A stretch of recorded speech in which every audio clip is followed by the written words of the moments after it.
So বন্ধুরা, আপনারাও চাইলে আপনাদের মোবাইলের কিবোর্ডটিকে এমন থেকে এমন বানাতে পারবেন এবং এমন থেকে এমনও বানাতে পারবেন,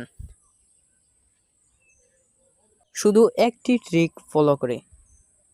তো কথার পেঁচাল না বাড়িয়ে চলুন তাড়াতাড়ি দেখে নিই কীভাবে ট্রিকটি ফলো করে কিবোর্ডের কালারটি পরিবর্তন করা হয়। সো তোমাদের প্রথমে রেডমি কিবোর্ডটি ডাউনলোড করতে হবে, তারপর যতগুলো সেটিং থাকবে সেগুলো অন করে দিতে হবে।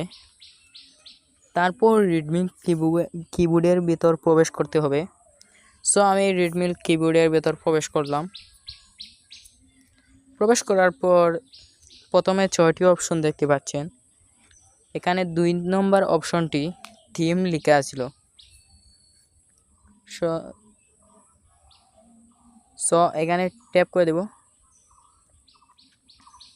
তারপর গাইস আপনারা দেখতে পাচ্ছেন এখানে কত ধরনের কিবোর্ড আছে এবং গাইস আপনারা চাইলে এখান থেকে কাস্টমাইজ করতে পারেন, কিবোর্ডকে কাস্টমাইজ করতে পারেন, ইচ্ছা মতো কাস্টমাইজ করতে পারেন এবং নতুন একটি কিবোর্ড তৈরি করতে পারেন আপনাদের ইচ্ছা মতো।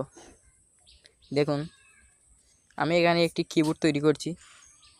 সো গাইস আমি এখানে একটি কিবোর্ড তৈরি করলাম। দেখুন এভাবে আপনারা কাস্টমাইজও করতে পারবেন এবং এখানে আপনারা বিভিন্ন রকমের কালার পেয়ে যাবেন। এবং গাইজ যদি আপনারা রেডমি কিবোর্ডটি ডাউনলোড করেন তাহলে এখনই এই ট্রিকগুলো জেনে নিন, কারণ এগুলো খুব কাজের। সো গাইজ এখান থেকে আমার ফেভারিট কালার চয়েস করে নেব আমি। সো কোথায় গেল, এই তো পেয়ে গেলাম। সো গাইজ আমার ফেভারিট কালারটি চয়েস করার পর এখানে ট্যাপ করে দিলাম। তারপর এখানে লেখা উঠেছে আপনার পেছনের থিম সেট করুন, উভয় মুডের জন্য সেট করুন, শুধু লাইট মুডের জন্য সেট করুন, শুধু ডার্ক মুডের জন্য সেট করুন।